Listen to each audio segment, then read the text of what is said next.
Hi, I am Dr. Nikita, working in Early and Dental Hospitals, KPHP, Kondapur, Manikonda, and Banjara Hills.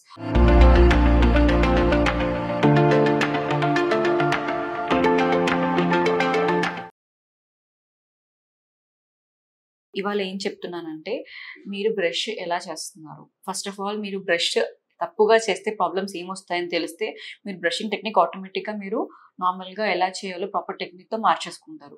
So, యూజువల్‌గా చాలా మందికి లైట్‌గా brownish కలర్‌లో పళ్ళు ఉంటాయండి. అది మనకి person to person we have different colours ఉంటాయి. కొంతమందికి తెల్లగా ఉంటాయి, కొంతమందికి లైట్‌గా డల్ కలర్‌లో ఉంటాయి, కొంతమందికి లైట్ యెల్లోయిష్ టింట్ ఉంటుంది. అది మనకి స్వతహాగా వచ్చిన కలర్. మీరు బ్రషింగ్ ఎక్కువ చేయడం వల్ల ఇబ్బందులు ఏమొస్తాయంటే, చాలా మంది ఏం చేస్తారంటే ఫాస్ట్‌గా ఇలా బ్రష్ చేసేస్తే తెల్లగైపోతాయి. మధ్యలో ఏమి ఇరుక్కోదు. నాకు స్మెల్ రాదు అని చాలా మంది అపోహపడుతుంటారు. కానీ ఇలా ఫాస్ట్‌గా చేయడం వల్ల ఏమవుతుంది అంటే, ఈ పార్ట్‌లో మీకు చిగురుకి, పన్నుకి మధ్యలో ఉన్న స్పేస్‌లో డిచెస్ వస్తాయి. అబ్రేజన్ అంటాం, ఎరోజన్ అంటాం. సో, ఇలా ఏంటంటే మొత్తం పైభాగం అంటే మనకి 3 పొరలు ఉంటాయి కదండీ పన్నుకి. పై భాగంలో ఎనామిల్ ఉంటుంది. సెకండ్ భాగంలో డెంటిన్ ఉంటుంది. లోపట నరం ఉంటుంది. సో, మీరు ఇలా ఫాస్ట్‌గా బ్రషింగ్ చేస్తున్నప్పుడు ఏమవుతుందంటే, అంటే ఫస్ట్ కొన్ని రోజులు చేస్తే ఏం కాదు. మీరు ఈ అలవాటుని ఒక 6 మంత్స్, 1 ఇయర్ ఇలా ఎక్కువ గట్టిగా బ్రష్ చేసేస్తే మీకు పైనున్న ఎనామిల్ లేయర్ ఊడిపోతుంది. అప్పుడు మీకేమవుతుందంటే ఈ చిగురికి పంటికి మధ్యలో ఒక చిన్న హోల్స్ పడతాయి. సో, దానివల్ల మీకు సర్వైకల్ అబ్రేషన్స్ అంటాం. దానివల్ల ఏంటంటే మీకు సెన్సిటివిటీ కానీ, చల్ల వాటర్ తాగినా లేకపోతే ఫుడ్ తిన్నా, స్వీట్ తిన్నా మీకు అది జివ్వని లాగడం మొదలవుతుంది. సో, మీరేమనుకుంటారంటే మేము చాలా నీట్‌గా బ్రష్ చేస్తున్నాము, చాలా ఫాస్ట్‌గా చేస్తాము, చాలా ఎక్కువసేపు చేస్తున్నాము. కానీ నాకెందుకు ఇలా పెయిన్ వస్తుందని మీరు అనుకుంటున్నారు. So, you are not supposed to brush very harshly on your teeth. Please take care of your teeth. Gentle brushing is almost very important for your maintenance of proper enamel.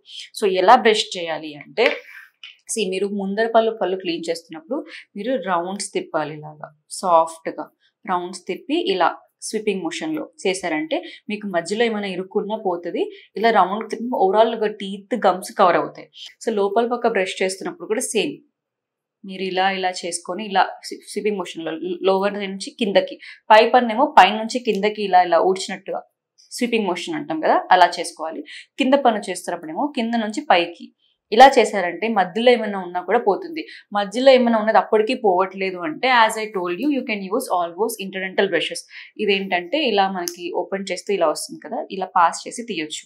So, మీరు ఇలా చేసుకుంటే మీ పళ్ళు అరిగిపోవడం కానీ, sensitive రావడం కానీ ఇలాంటివి ఏమి ఉండవండి.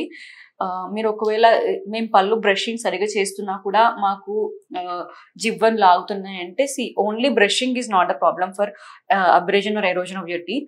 మీరు ఫుడ్ ఎలా తీసుకుంటున్నారు, మీకు ఏమైనా జిఐటీ ప్రాబ్లమ్ ఉందా, గ్యాస్ట్రిక్ రిఫ్లెక్స్ ఏదైనా ఉందా, ఇవన్నీ ప్రాబ్లమ్స్ కూడా కన్సిడరేట్ అవుతాయండి మీ పళ్ళు సెన్సిటివ్ రావడానికి. సో, మీరు బ్రషింగ్ టెక్నిక్ కనుక ఇలా చేస్తుంటే ప్లీజ్ డూ చేంజ్. 2 మినిట్స్ కంటే ఎక్కువ చేయకండి. Thank you.